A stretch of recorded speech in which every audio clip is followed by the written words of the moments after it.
Y bueno, para hablar de deontología jurídica, de ética y de deontología jurídica, como les comenté en la sesión anterior, lo primero que tenemos que hacer es remontarnos a Grecia, a la antigua Grecia.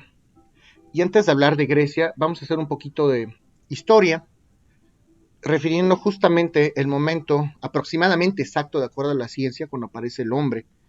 Después de varios años de evolución, dicen por ahí que la cuna de la civilización fue Grecia.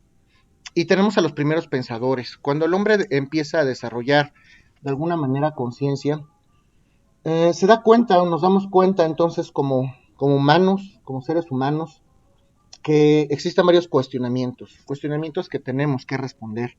Y de hecho de eso se trata esta clase, responder esos cuestionamientos. El hombre se da cuenta de que existen elementos naturales, existe el fuego, existe el viento, existe el agua, todo esto, y el hombre no puede encontrar una respuesta adecuada. En Grecia hubo varios filósofos, vamos a empezar por unos que se llaman los famosos precosmológicos. Los precosmológicos. Estos precosmológicos fueron los primeros filósofos documentados que empiezan a resolver este tipo de preguntas. Cuando el hombre no puede entonces responder a aquellos cuestionamientos que fácilmente pudieran ser resueltos, crea en principio la figura de la teología, la religión, los ídolos, los mitos, y así es como surgen las primeras normas religiosas. Pero llega un momento en el que el hombre se plantea la pregunta primordial o la pregunta máxima: ¿de dónde venimos? ¿De dónde vienen todas las cosas? Y para ello, un conjunto de filósofos griegos llamados justamente los precosmológicos se plantean esta pregunta y cada uno de ellos da una respuesta. ¿Quiénes somos? ¿De dónde venimos? Y vamos a platicar de algunos de ellos. Me interesa que simple y sencillamente sepan los postulados, no otra cosa. No planteo que, o no pretendo que ustedes se vuelvan filósofos, pero por lo menos que sepan, que tengan idea de que existen esos señores llamados precosmológicos y sepan ustedes cuál es su punto de vista. El primero de ellos es un señor que se llamaba Tales de Mileto. Desde el punto de vista de Tales de Mileto, todas las cosas vienen del agua. Es la energía, la fuerza, la materia que nos hace existir como seres humanos, que hace existir todas las cosas. La vida, nosotros, debido a nuestras clases de biología y de ciencia, podemos entender que devienen justamente a una serie de procesos físico-químicos. Gracias a ellos, unos cuerpos llamados estromatolitos desarrollaron, fueron los primeros que se desarrollaron en el agua y dotaron de oxígeno justamente nuestra atmósfera, y pues bueno, pasó todo lo que ya ustedes saben. Las primeras formas de vida se desarrollaron en el agua y después del agua empezaron a desarrollar extremidades y así sucesivamente. Entonces Tales de Mileto se planteaba estos cuestionamientos y desde su punto de vista todo proviene del agua. Incluso nosotros, gran parte del componente del cuerpo humano y de seres existentes proviene entonces del agua. Y ese es el punto de vista de Tales de Mileto. Hay otro que se llama Anaxímenes. Anaxímenes es un segundo precosmológico. Desde el punto de vista de Anaxímenes, también siguiendo la tendencia de estos elementos naturales, se comenta que toda la vida viene del aire, viene de la niebla, del propio devenir, como hablan algunos filósofos. Entonces, basándonos en el elemento natural del aire, dice Anaxímenes que todas las cosas, incluyéndonos a nosotros, provienen justamente de esta fuerza llamada, o de este elemento natural llamada aire o viento, ¿no? Hay otro más que responde al nombre de Anaximandro, lo anoto aquí. Anaximandro. Anaximandro es el primero en hablar de una sustancia esencial que no es conocida propiamente por los seres humanos. Les dice a los demás filósofos: a ver, espérense tantito, sí es lógico que todos estos materiales, que todas estas partículas hayan provocado vida, sin embargo tiene que haber una partícula esencial que haya dado origen a todas las cosas, y él habla del arjé. En alfabeto griego no lo voy a escribir, lo escribimos en español, el famoso arjé, El arjé es la partícula básica de donde provienen todas las cosas desde el punto de vista de Anaximandro. Algunos filósofos, como el propio Sócrates, retoman este elemento básico, a quien le denominan, o al cual denominan apeiron también. El propio Anaximandro que habla del arjé, es retomado por Sócrates, el gran filósofo Sócrates, y se refiere justamente al apeiron. Tenemos otro más que seguramente les va a sonar, hablamos de Pitágoras. Pitágoras, toda la explicación coherente del devenir, del ser, de la existencia, todas las cosas se le atribuye justamente a los números. Desde el punto de vista de Pitágoras, todo proviene de los números. Y otro más, podemos hablar de Heráclito. Desde el punto de vista de Heráclito, todo proviene entonces del fuego. Esa es la fuerza que desde el punto de vista de Heráclito provoca la existencia de todas las cosas. Otro más, vamos a hablar de Empédocles. Hay otro filósofo llamado Empédocles que también atribuye otro elemento natural a la existencia de todas las cosas. De hecho, él habla justamente de los 4 elementos de la tierra, del agua, del viento y del aire. Desde el punto de vista de Empédocles, todas las cosas provienen de estos 4 elementos. La vida, el ser, el humano mismo, todos provenimos de ahí. Todo esto con el afán de responder a la pregunta universal, ¿de dónde venimos? Esa es la pregunta que tenemos que plantearnos como humanos, ¿de dónde venimos? Y eso responde Empédocles. Venimos de la tierra, venimos del agua, del aire, del fuego, de estos 4 elementos. Otros más que seguramente han visto o vieron en sus clases de física o de química, me refiero a Demócrito y al propio Leucipo. Estos precosmológicos atribuyen la existencia de todas las cosas a una figura que desde el punto de vista de la física ya es conocida, al famoso átomo. Esta es una aportación en la física contemporánea, en la física moderna, muy importante porque la palabra átomo significa sin corte o sin división. Viene de la etimología grecolatina, alfa, que significa negación, y tomé, que significa corte. Entonces, desde el punto de vista de Demócrito y Leucipo, todas las cosas deben de estar hechas de una sustancia, de un elemento chico, lo suficientemente chico como para que no permita ser dividido, no se permita ser dividido, y es así como llegan a la conclusión de la existencia misma del átomo. Eso es lo que explican Demócrito y Leucipo. Y finalmente tenemos al último cosmológico que me interesa que conozcan ustedes, es Parménides. Parménides. Desde el punto de vista de Parménides, todas las cosas provienen del devenir, de la evolución misma del ser. El ser existe, sí, por supuesto, y el ser se desarrolla momento a momento, crece, se adapta, tal como lo decían algunos biólogos, la evolución es simplemente un proceso de adaptación, vamos creciendo, nos vamos desarrollando conforme a las reglas de la biología, de la física, de la química, conforme a la historia. Estos son los primeros pensadores griegos y responden de esta manera a la pregunta ¿de dónde venimos? Esto es muy importante, ¿de dónde venimos? Porque de dónde venimos justamente es la idea fundamental de los filósofos que vamos a trabajar. ¿De dónde vienen todas las cosas? ¿Cuál es la razón de ser de todas las cosas? ¿Hasta aquí alguien tiene alguna duda? ¿Alguno tiene alguna duda?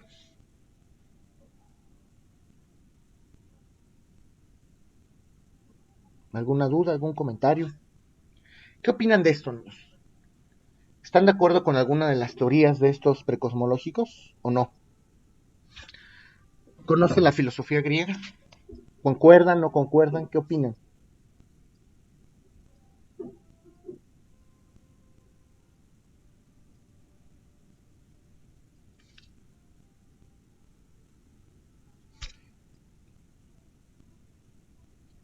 ¿Qué opinan ustedes? Lo que sea, lo que se les venga a la mente. Yo concuerdo con que venimos de la evolución. Ok, muy bien. Todos evolucionamos, sí, por supuesto. Dicen por ahí que no evolucionamos de los primates, que evolucionamos de los propios mamíferos después de la quinta destrucción masiva de la Tierra.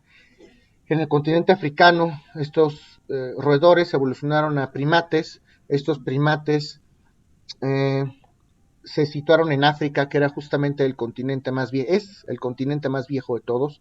En ese momento se encontraban las condiciones idóneas para que se pudiera desarrollar la vida en este continente en cuanto a clima, en cuanto a agua, en cuanto a recursos, hasta que gracias a estos cambios globales, a estos cambios que estamos atravesando, pues tuvieron la necesidad de mudarse del lugar, porque gracias a la erupción de algunos volcanes, a la actividad volcánica, un calentamiento en la Tierra, y entonces, pues todo lo que fue o es el continente africano empezó a aumentar de temperatura, y entonces estos primates tuvieron dos opciones: emigrar o quedarse ahí y morir. Si emigraban, por supuesto que iban a morir en ese sentido, pero pues decidieron finalmente emprender el camino y emprenderlo en comunidad.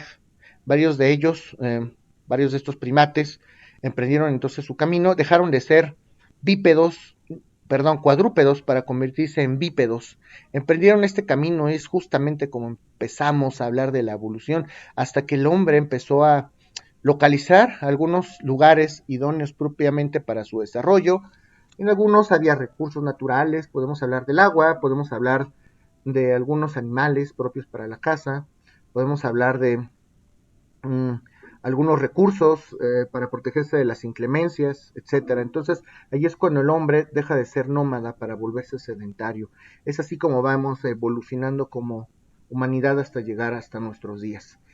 Pero el hombre se da cuenta de todo lo que es a su alrededor y se pregunta, pues, se comienzan a cuestionar, a preguntar de dónde vienen todas estas cosas. Eso es justamente lo que tratan de responder estos famosos precosmológicos, haciendo referencia a esto.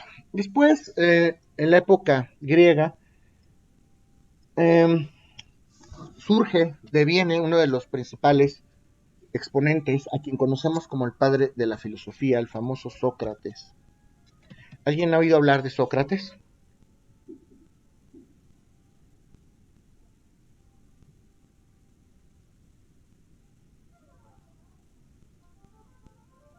¿Qué conocen de Sócrates? Lo que sea, no importa. Esta clase es para pensar, para Bueno, yo poner... conocía que, perdón, profesor, que No, era adelante, maestro de adelante. Platón o algo así, ¿verdad, profesor? Sócrates fue el maestro de Platón, efectivamente. ¿Qué más pueden decirme de Sócrates? Que conforma la Trinidad griega con Aristóteles y Platón. Sí, sí, exactamente. ¿Quién fue primero? Naturalmente Sócrates. A Sócrates se le considera como el padre de los filósofos, el padre de la filosofía, porque fue el primero en cuestionarse de una manera muy radical a través de su método primordial llamado la mayéutica. Ahorita vamos a hablar de la mayéutica, muy útil todavía en nuestra época. Gracias a la mayéutica existen varias tendencias en torno a la psicología moderna. Existe, por ejemplo, gracias a la mayéutica socrática, Sigmund Freud se encontró en posibilidad de desarrollar su famoso psicoanálisis. Entonces, fue retomado, muy en boga todavía este señor. Pero para Sócrates no todo fue bueno. Sócrates, considerado como padre de la filosofía, tuvo en ese momento histórico, contemporáneo, naturalmente, una serie de opositores. Sí, los famosos sofistas. ¿Alguno de ustedes sabe qué son los sofistas o han oído hablar de los sofistas?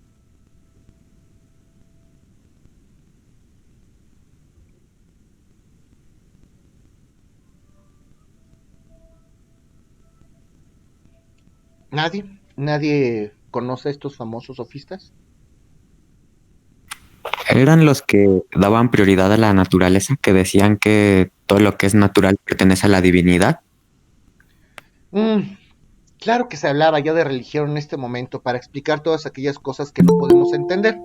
Cuando el hombre se topa con aquellas cosas que no tienen una aparente razón lógica o coherente, pues lo bautiza como religión. Eso es lo que hace justamente el hombre.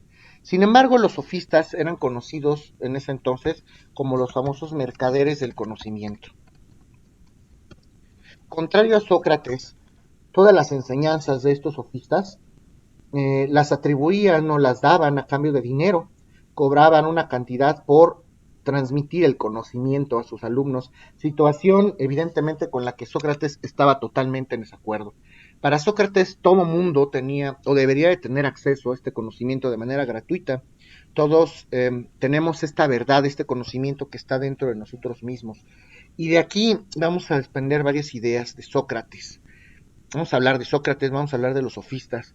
Sócrates, y esto va muy ad hoc a nuestra materia, Sócrates hablaba de la vocación. ¿Alguien sabe qué es la vocación?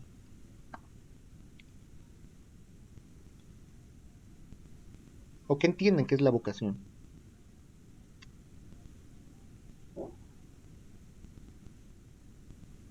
Lo que se les ocurra, no se preocupen.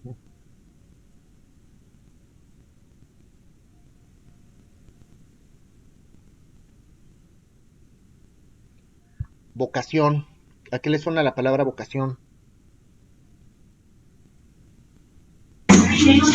Yo acabo de investigar, profesor, no sé si sea, bueno, ese significado Uh-huh. es que una persona siente procedente de Dios para llevar una forma de vida especialmente de carácter religioso.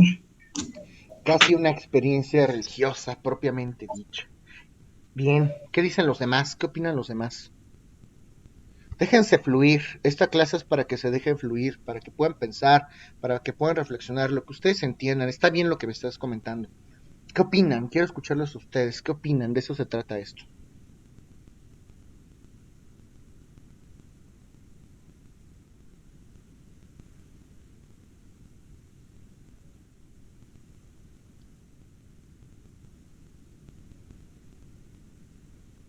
Alguien, lo que sea.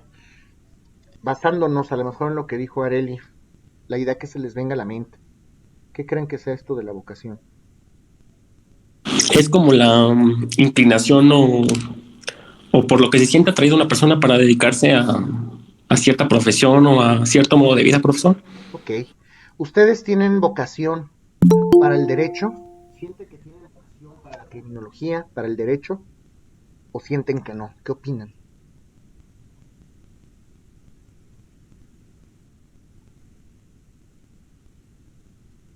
Bueno, en mi punto de vista, siento que muchos tienen la vocación para derecho y otros, por decir en este caso, para criminología, porque no muchos se inclinan, digamos, a las dos carreras.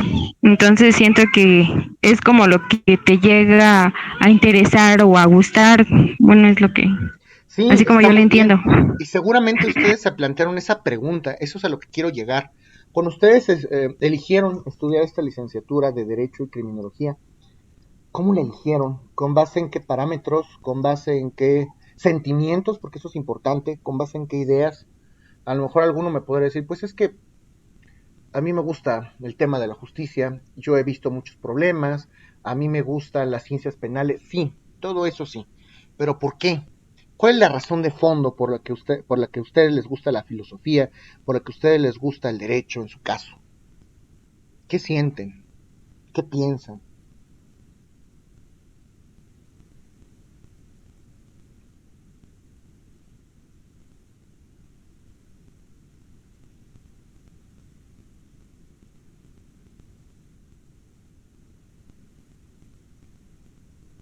Alguien que quiera compartir su experiencia, qué opinan, qué sienten, qué piensan. No hay respuestas equivocadas.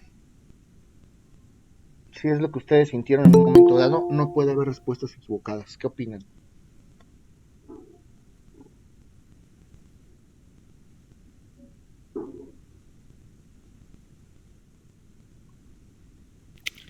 Bueno, a mí me gusta el derecho porque siento que está presente en todas las acciones que hacemos cotidianamente y la filosofía porque nos permite estudiar lo- los pensamientos de otras personas y así crearnos un propio pensamiento o criterio. Interesante. Ok, esa puede ser una razón muy válida. ¿Alguien más?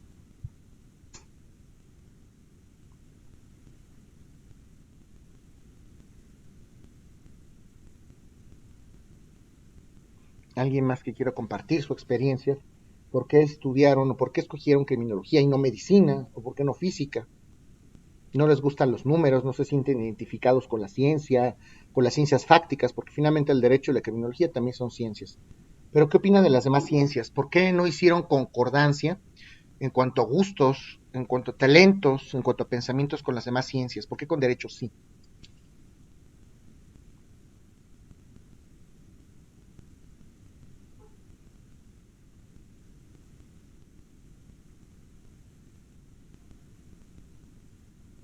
Alguien, por ejemplo, pregunto, alguien que de plano no le gusten las matemáticas o la biología, ¿por qué en un primer momento descartaron automáticamente estas asignaturas o estas carreras? ¿No les gustan? ¿No se sienten identificados? ¿Qué opinan?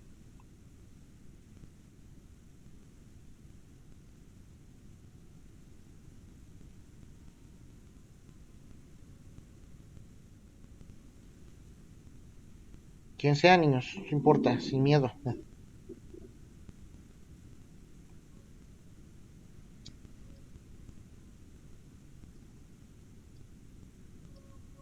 ¿Nadie? Bueno, yo profesor, bueno, yo no me incliné por ir así como usted dice, matemáticas, ingeniería, porque la verdad a mí se me dificulta mucho los números. O sea, sí logro entenderlo, pero como que me expliquen muchas veces para que logre entenderlo, pero pues pierdo el tiempo, ¿no? A mí honestamente siempre me ha gustado. Yo sé que derecho va de la mano, pero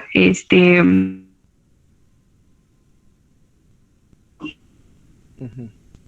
a mí criminología y criminalística pues sí me interesa bastante porque digo, ¿cómo todavía, no?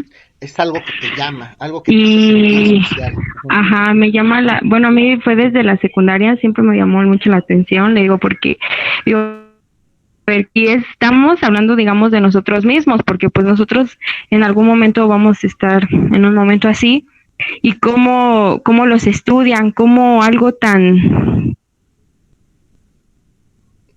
Algo tan abstracto puede ser estudiado de una manera tan profunda. Tal vez quieras decir eso. Ujú. a repetir derechos, y se me,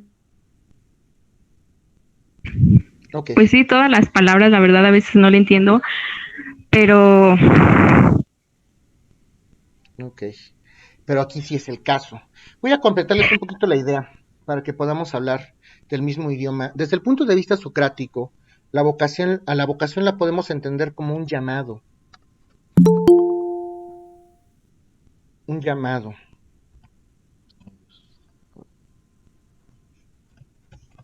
El llamado.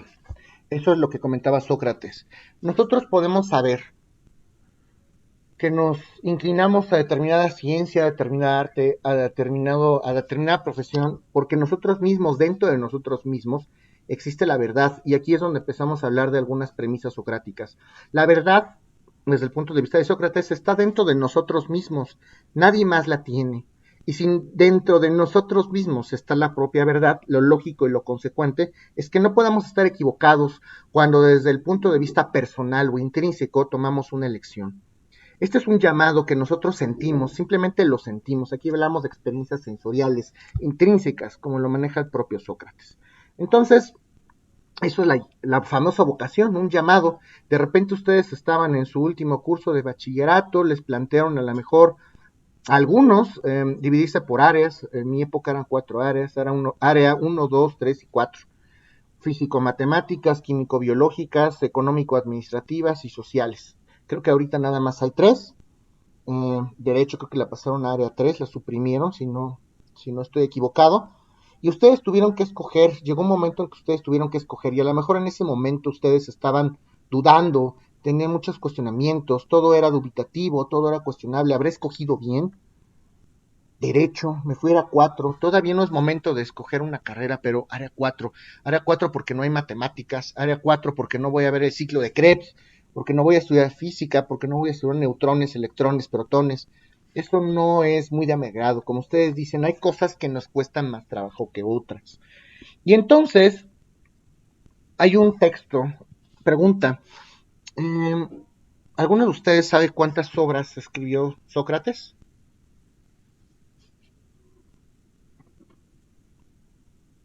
¿Tienen idea?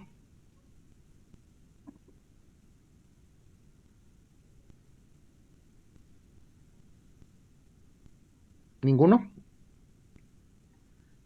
Bueno, pues Sócrates no escribió ninguna obra. Todas sus enseñanzas fueron documentadas y fueron glosadas por su alumno directo, su alumno principal, Platón. Platón fue justamente el aprendiz o el alumno de Sócrates que se dedicó justamente a recopilar todas estas enseñanzas y todos estos principios socráticos. Y para tal efecto, justamente lo que les comentaba en la sesión anterior, escribió una compilación conocida como los famosos diálogos de Platón. Cada una de las enseñanzas de su maestro se dedicó a glosarlas en pequeñas obras, en pequeños extractos, a manera de diálogos. No hay otra manera más que filosofar.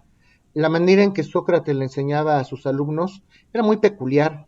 Sócrates enseñaba a sus alumnos caminando. A él siempre lo encontraban caminando en algún campo, en algún lugar abierto, y cuando alguien quería acudir al maestro Sócrates, pues siempre tenía que ir detrás de él o caminando junto a él. Otros filósofos del futuro, también griegos, ya hablaremos de ellos, retoman esa tendencia justamente porque consideran que el caminar, el estar en movimiento preciso mientras uno está pensando, reflexionando, puede propiciar a que se desarrolle esta reflexión o se desarrolle este conocimiento. Entonces, Sócrates caminaba, escuchaba a las personas y instituyó un método propio conocido como la propia mayéutica. Mayéutica significa dar a luz al conocimiento. Eso significa la mayéutica, dar a luz al conocimiento. Y la mayéutica entonces va a tener tres momentos, que era justamente lo que practicaba Sócrates, porque los padres de Sócrates, y justamente por eso instituyó este método llamado mayéutica, les platico un poquito de la historia, los padres de Sócrates eran dos señores que se llamaban Sofronisco y Fenarete. Sofronisco y Fenarete. Sofronisco, el padre de Sócrates, era agricultor y su madre Fenarete era partera. De esta manera, la mayéutica, o conocían, la mayéutica es justamente un método por virtud del cual, desde el punto de vista socrático, se daba a luz el conocimiento. Entonces, la mayéutica no es otra cosa sino dar a luz el conocimiento. ¿Y cómo es esto de dar a luz al conocimiento? Vamos a caminar junto al maestro, vamos a platicarle nuestras inquietudes, nuestras dudas, y Sócrates nada más escuchaba. En algunos momentos o en algunas ocasiones hacía algún tipo de refutación o refutaba a través de la ironía. ¿Alguien sabe qué es la ironía?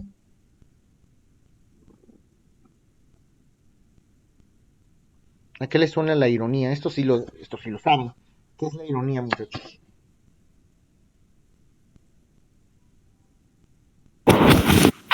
Decir lo contrario a lo que la otra persona está diciendo. Exactamente, justamente.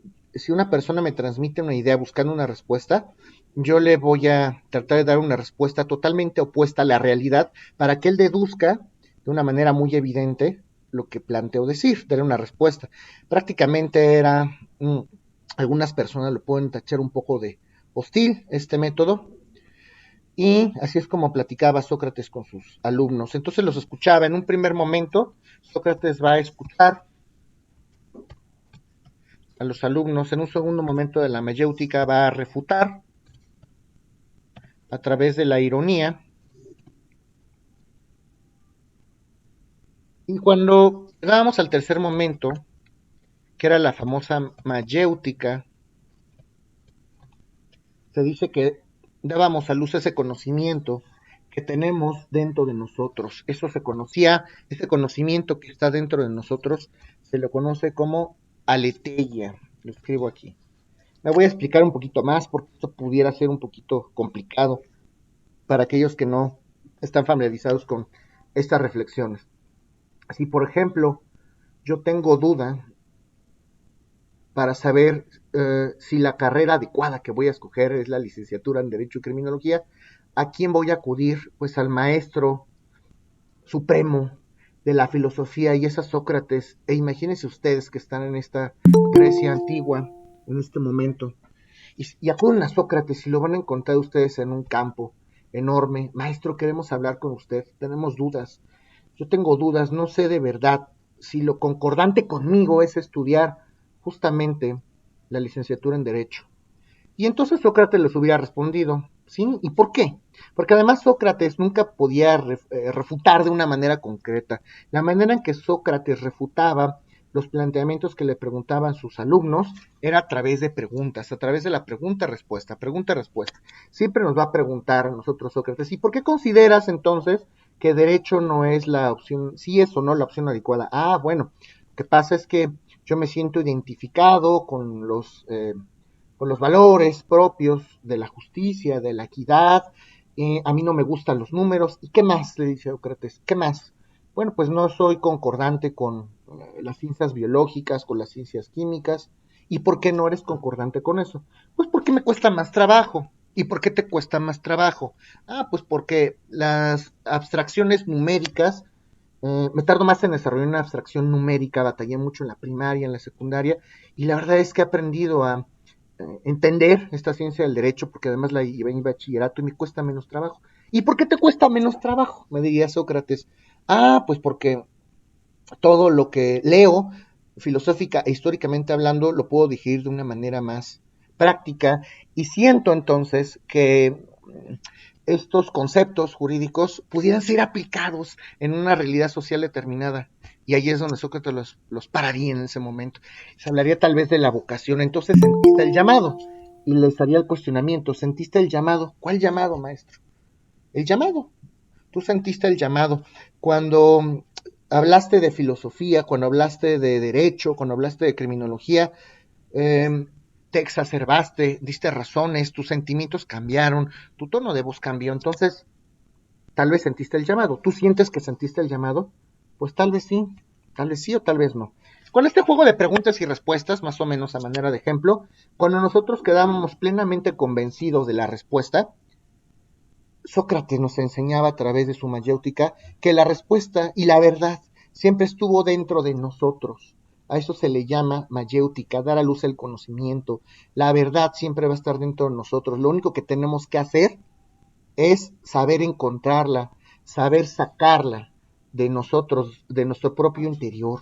¿Sí me doy a entender o no, muchachos? Sí, profesor. ¿Ok? ¿Alguien tiene alguna duda? ¿Alguien tiene algún comentario?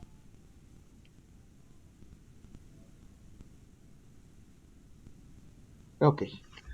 Entonces, Platón, cuando desarrolló o cuando creó justamente estos diálogos de Platón, uno de ellos destacado, obligado, llamado Teetetes, lo escribo, Teetetes o de la ciencia. No sé si ustedes estén familiarizados con este diálogo. Es interesante, este sí sería bueno que lo leyeran si tienen la oportunidad, de Teetetes o de la ciencia. En este texto o en esta reflexión o en esta plática imaginaria que plantea Platón, y obviamente aparece Sócrates como uno de sus protagonistas, se evocan una serie de reflexiones. Sócrates nos puede llegar a comentar que no todos sabemos todas las cosas, y eso es muy evidente, eso es muy lógico. El filósofo sabrá de filosofía, el matemático sabrá de números, el biólogo sabrá de cuestiones inherentes a la vida, pero nada más. Yo como abogado hay muchas cosas que conozco y hay muchas cosas que desconozco. Yo como abogado sé de leyes, pero no sé de biología, no sé de física, y el físico tampoco sabrá de derecho. Entonces ese conocimiento puede ser cuantificable, puede ser relativo, como decía el propio Protágoras de Optera, que ahorita vamos a ver este tema. Entonces, ¿qué opinamos que es la ciencia desde el punto de vista socrático? Para hablar de ciencia desde el punto de vista de Sócrates, tenemos que hablar entonces de verdad y de autoconocimiento. ¿Ustedes consideran que se conocen a ustedes mismos? ¿Qué opinan?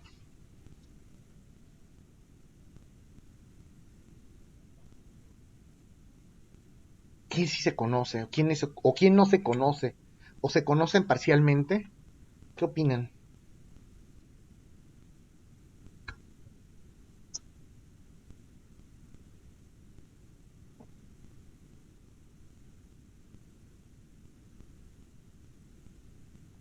¿Alguien que quiera compartir algún punto de vista? Lo que sea, no importa, niños.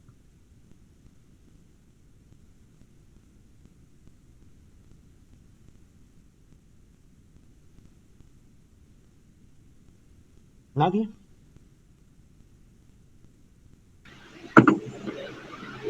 Pues yo creo que poco a poco nos vamos reconociendo y conociendo, ¿no, profesor? Porque somos seres cambiantes y muchas veces olvidamos también en parte lo que éramos antes, pero hay ciertas cuestiones que nos hacen recordar. Entonces, por eso creo que Sócrates, el hecho de que tuviésemos recalcada la pregunta el por qué, era el profundizar un poquito más sobre las cuestiones que quizá conocemos por inercia o porque simplemente es un conocimiento social, pero lo desconocemos en su amplitud porque no lo ponemos en práctica. Muchas gracias, Brian. ¿Tú consideras que te conoces al 100% en este punto? Pues ya en esta etapa de mi vida y en lo que se está suscitando en mi persona, creo que me estoy conociendo poco a poco, porque hay cuestiones que no eran tan claras, pero el hecho de ya tener una base donde puedes tomar decisiones o puedes decir, bueno, esto en determinada edad no me funcionó y ahora puedo hacerlo de diferente forma, pues igual me da a entender que me estoy conociendo de una mejor forma. Entonces creo que no me conozco al 100, pero tengo esa parte, esa apertura a estarme conociendo día a día. Y aquí vamos a hablar de otro tema bien interesante. Para conocernos, desde el punto de vista socrático, tenemos que conocer nuestros límites. Por aquí me comenta Abraham, yo considero que no nos conocemos totalmente, debido a que siempre nos encontramos en cambios, en un constante devenir. Claro, eso es justamente de lo que hablaba Parménides y de este devenir histórico, el ser cambia momento a momento. Y entonces, desde el punto de vista socrático, debemos conocer cuáles son nuestros límites. Y es necesario, es menester hablar de un tema, de una figura llamada libertad. ¿Ustedes se sienten libres? ¿Creen que son libres?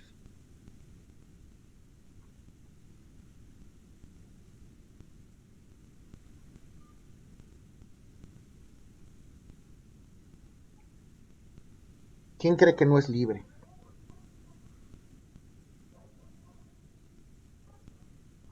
¿O quién cree que sí es libre? ¿Qué significa libertad para empezar? ¿Qué entienden por libertad? Poder tomar tus propias decisiones. Sí, algo hay de eso, por supuesto. ¿Qué más?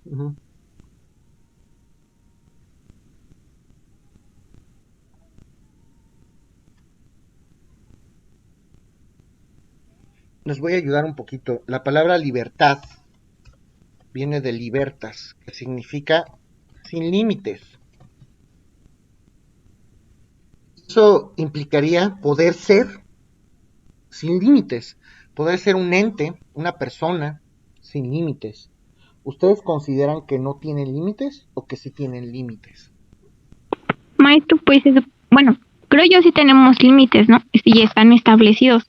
Entonces considero que no somos totalmente libres. Por supuesto. ¿Y esos límites, quién los establece?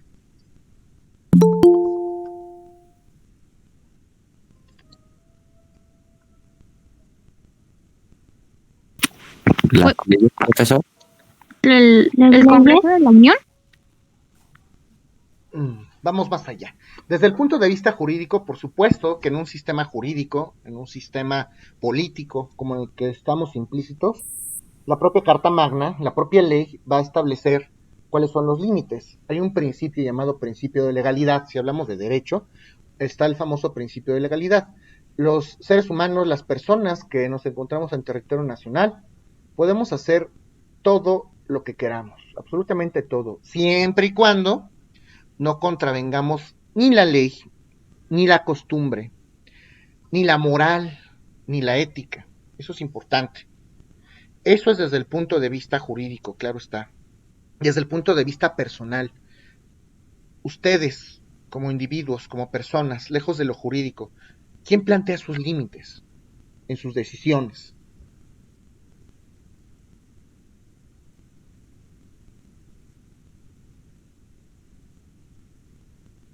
¿Sus papás? ¿Sus hijos? ¿Sus esposos? ¿Sus esposas? ¿Quién los plantea?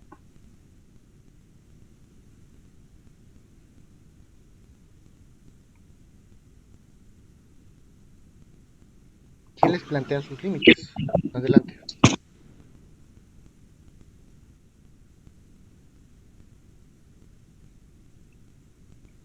Por ahí va a hablar Brian, o me equivoco.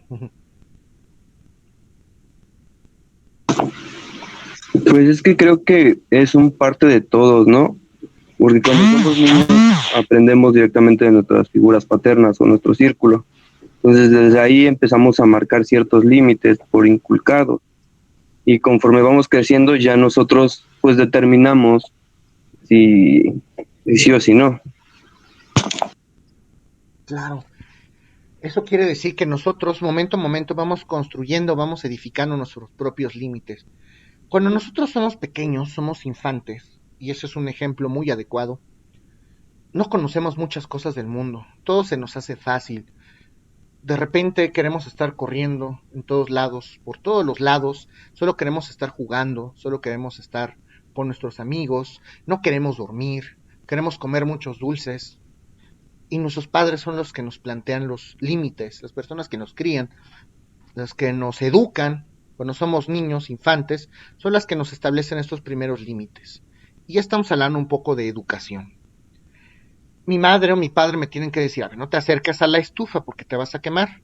Ahí ya estamos planteando un límite. No puedes comer tantos dulces porque te va a hacer daño, te vas a enfermar. Tienes que dormirte como niño a cierta hora porque no puedes desvelarte. Y entonces vamos edificando una serie de costumbres que nos van dotando de identidad, de quiénes, justamente de estos elementos característicos inherentes a nuestra persona, para formarnos, para ser quienes somos hoy por hoy. Entonces, me parece que estos límites los puede imponer, por supuesto que el Estado, ya cuando estamos hablando de una cátedra jurídicamente hablando, estos límites los imponen nuestras propias familias, nuestros propios núcleos sociales, pero cuando nosotros somos autosuficientes o sentimos que lo somos, ya tenemos nosotros una serie de costumbres arraigadas, programadas, además en nuestra propia psique, de forma de manera tal que al final nos están preparando para que nosotros mismos sean los que establezcamos nuestros propios límites.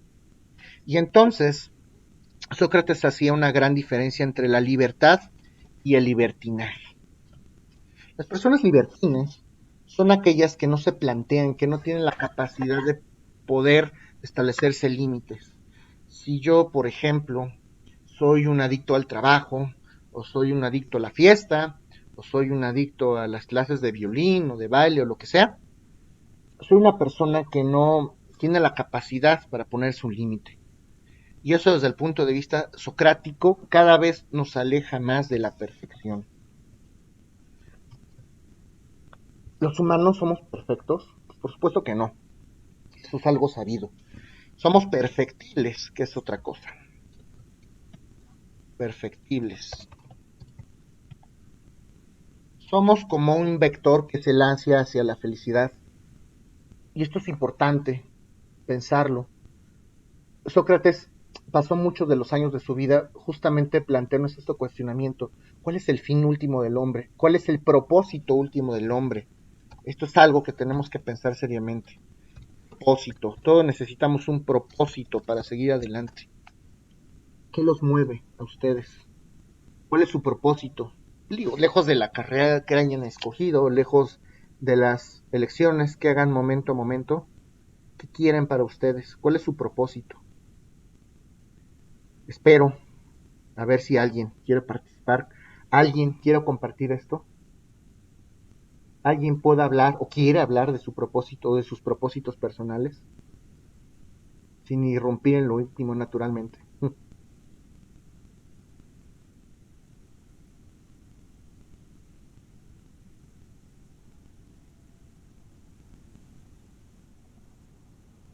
O más allá de lo personal, sus propósitos como profesionistas. ¿Alguien sabe o tiene claro cuáles son sus propósitos como profesionistas?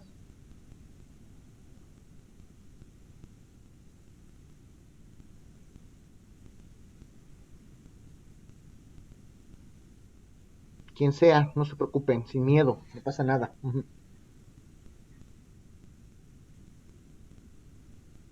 ¿Para qué estamos hoy aquí? ¿Cuál es la intención? ¿Cuál es el propósito? ¿Hacia dónde van? ¿Alguien? Quien sea.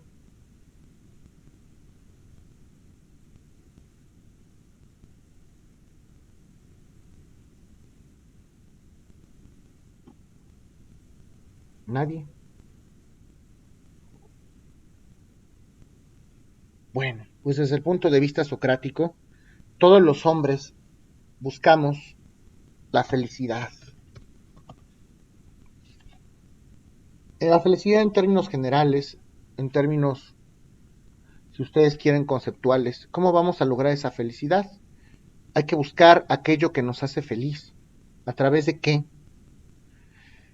Claro que está aquí implícita la famosa vocación, pero esto implica muchísimas cosas. Para poder ser felices, nosotros necesitamos conocer la verdad. Para Sócrates no había gente buena ni mala, que eso también es una parte esencial de la filosofía socrática. No hay hombres buenos ni malos. Las personas buenas son aquellas que conocen la verdad. Y las personas malas son personas ignorantes. Personas que desconocen los temas. No debemos tachar, no debemos etiquetar a nadie por sus decisiones. Simplemente son personas que no conocen la verdad. Y lo cierto es que cada uno de nosotros tenemos una verdad, tenemos una versión, tenemos una historia que contar. Pero, ¿cuál de todas esas versiones, cuál de todas esas decisiones que han tomado en su vida es concordante con su realidad, con su vida, con sus objetivos, con sus propósitos? De eso se trata esto.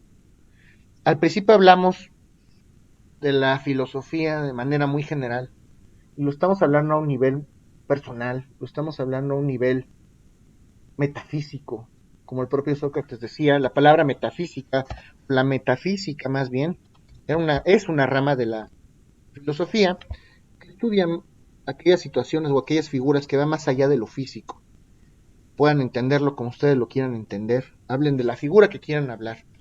Las ideas no son físicas, no son palpables.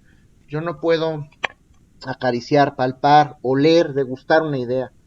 La creo en mi mente. Y esto es metafísica. Entonces la felicidad es una idea, es metafísico. Y entonces, cuando nosotros conocemos la verdad, somos perfectibles, nos acercamos más hacia la perfección. Entre más estemos apegados a la verdad, más estamos apegados a la perfección. Porque el hombre es perfectible, no puede ser perfecto. Siempre estamos, como lo he mencionado, en un constante devenir, en una evolución personal, histórica, religiosa, social. ¿Hasta aquí alguien tiene alguna duda de lo que estoy comentando?